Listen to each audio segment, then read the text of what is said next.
sisters and brothers of America. ये आवाज है भारत के महान सन्यासी की। ये कहानी है उस महान व्यक्तित्व की जो इंसानों को हिंदू, मुस्लिम, सिख, ईसाई या किसी जाति की पहचान से नहीं बल्कि उनकी इंसानियत से पहचानते थे। ये उद्देश्य है उस भारतीय नागरिक का जो सबको इंसानियत सिखाने आए थे, और यह आत्मकथा है उस महान टीचर की जिसने पूरी दुनिया में भारतीय विचारधारा का वर्णन किया। I am proud to belong to a religion which has taught the world both tolerance and universal acceptance. I will quote to you, my brethren, few lines from a hymn which I remember to have repeated from my earliest childhood, which is every day repeated by millions of human beings. As different streams having their sources in different places, all mingle their water in the sea. So, O Lord, the different paths which men take through different tendencies, various though they appear, crooked or straight, all lead to thee. अपनी ओजस्वी आवाज, चेहरे के तेज और बुद्धि क्षमता के बदौलत युवाओं में नया जोश भरने वाले स्वामी विवेकानंद 20वीं सदी के ही नहीं बल्कि आज के समय के भी युग पुरुष हैं। आज इस वीडियो में स्वामी विवेकानंद की आत्मकथा को देखेंगे। वैसे तो स्वामी विवेकानंद के जीवन और उद्देश्य को दर्शाने में शब्द भी कम पड़ जाएंगे, लेकिन मैं कोशिश करूंगा एक महान व्यक्तित्व का उद्देश्य और जीवन आपके सामने रख सकूं, और जाने अनजाने में आपको मेरे कोई भी शब्द तकलीफ दे तो कृपया मेरी माफी स्वीकार करें। हमारे गुरुदेव कहा करते थे, खाली पेट को धर्म सिखाना पाप है। अपनी अज्ञानता के कारण गरीब लोग पशुवत जीवन बिता रहे हैं।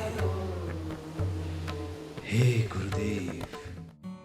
कोलकाता हाई कोर्ट के प्रसिद्ध वकील विश्वनाथ दत्त और उनकी पत्नी भुवनेश्वरी देवी, जिन्हें बहुत मुरादों के बाद 12 जनवरी 1863 में बच्चा हुआ, जिसका नाम उन्होंने नरेंद्र दत्त रखा, जिन्हें प्यार से विश्वेश्वर भी बुलाया जाता था।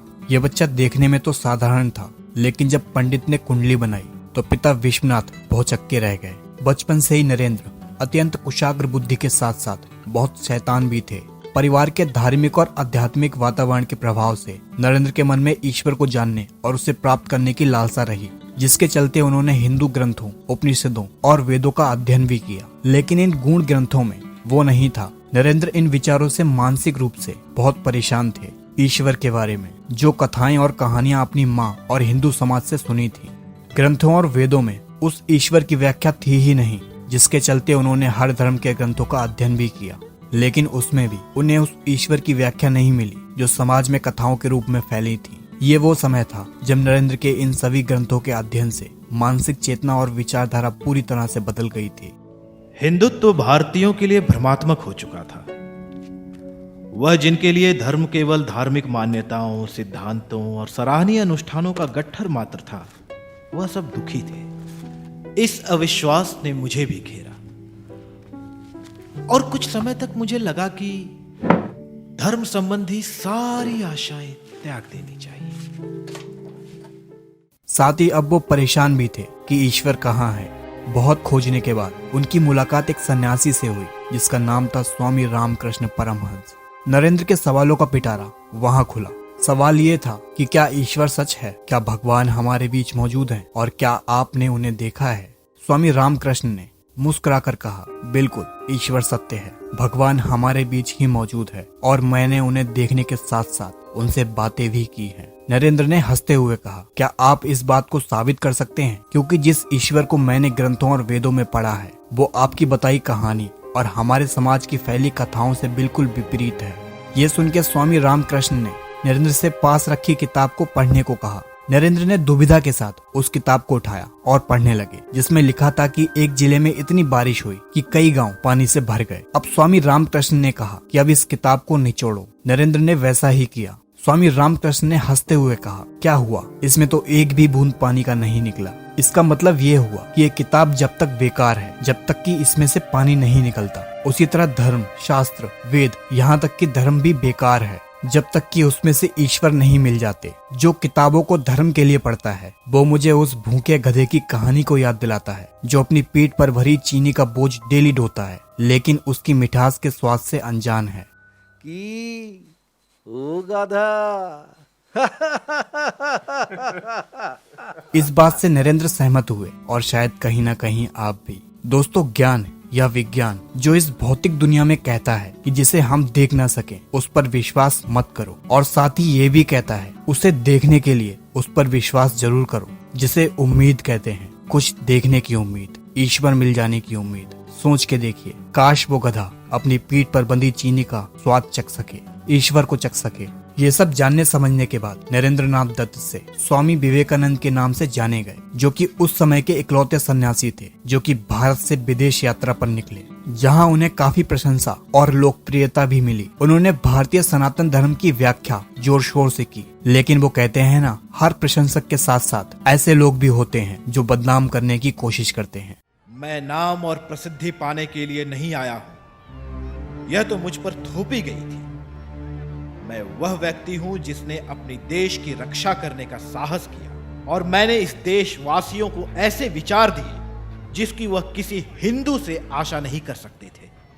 और हमारे देश के लोग मेरे लिए इतना भी नहीं कर सकते कि वह अमेरिका के लोगों को बताएं कि मैं सचमुच सन्यासी हूं, कोई धोखेबाज नहीं, और मैंने हिंदू धर्म का प्रतिनिधित्व किया है। कुछ शब्द भी खर्च ना कर सके। ओह, आप महान हो मेरे देशवासियों, आप महान हो। सन्यासी जिसे संसार का कोई मोह नहीं, लेकिन स्वामी विवेकानंद को मोह था भारतवर्ष से, प्रेम था भारत के सभी नागरिकों से। वो भारतवर्ष को और युवाओं को बढ़ता हुआ देखना चाहते थे। वो चाहते तो विदेश में ही सुखी से अपना जीवन जी सकते थे, लेकिन नहीं, इस भारत के प्रेम ने उन्हें भारत वापस आने पर मजबूर कर दिया। जब वो भारत वापस आए तो उनका जोर शोर से स्वागत हुआ, क्योंकि अब वो बहुत प्रसिद्ध हो चुके थे। भारत के युवकों, मैं आपको अपनी तरफ से एक जागीर दूंगा। गरीबों को सुधारने का संघर्ष, अज्ञानी और दबे हुए लोगों के प्रति दया, ये जागीर। इसी क्षण पार्थ सारथी के मंदिर जाइए, उस भगवान के पास जो गोकुल के मासूम ग्वालाओं का दोस्त था, हितैषी था, जिसने अपने बौद्धावतार में प्रतिष्ठित लोगों से दिए हुए न्योतों को ना मानकर एक वैश्या के घर गया ताकि उसका उद्धार कर सके। उस भगवान के सामने घुटने टेक कर बैठिए और ये प्रण कीजिए कि आप अपना सारा जीवन इन दबे हुए लोगों के उद्धार में और सेवा में समर्पित कर देंगे। यहाँ आके स्वामी रामकृष्ण परमहंस का आश्रम संभाला और उन्होंने सभी राजा रजवाड़ों को उपदेश देना शुरू कर दिया। जब मैं पाश्चात्य पहनावा पहन के घूमने वाले अपने देशवासियों को देखता हूँ, तब मेरे मन में यह विचार आता है, शायद ये लोग भारत में रहने वाले गरीब, अज्ञानी, अनपढ़ और दबे हुए लोगों को अपना देश बंधु मानने के लिए शर्मिंदा हैं, इसलिए ऐसा पहनावा पहनकर घूम रहे हैं। पाश्चात्य लोगों ने तो हमें अब ये सिखाया है कि लंगोट पहनकर घूमने वाले ये बेवकूफ, गरीब, अशिक्षित, अज्ञानी करोड़ों भारतीय अनार्य हैं, इसलिए हमारे भाई लोग नहीं। अन्य लोगों के इन तुच्छ बातों पर यकीन करके, उनका तुच्छ अनुकरण करके, उनका सहारा लेके कमजोर हुए ओ मेरे भारत, इन दुर्गुणों के सहारे क्या तुम फिर एक बार नागरिकता की असीम ऊंचाइयों को छू पाओगे? ऐसे ही एक बार लगातार 3 दिन तक उपदेश देने के बाद जब सभी चले गए तो उन्हें भूख लगी, क्योंकि लेक्चर देते समय उन्हें खाना खाने की सुध नहीं रही और किसी ने उनसे पूछा भी नहीं। परेशानी ये थी कि जब उनका उपदेश खत्म हुआ तो आधी रात हो चुकी थी।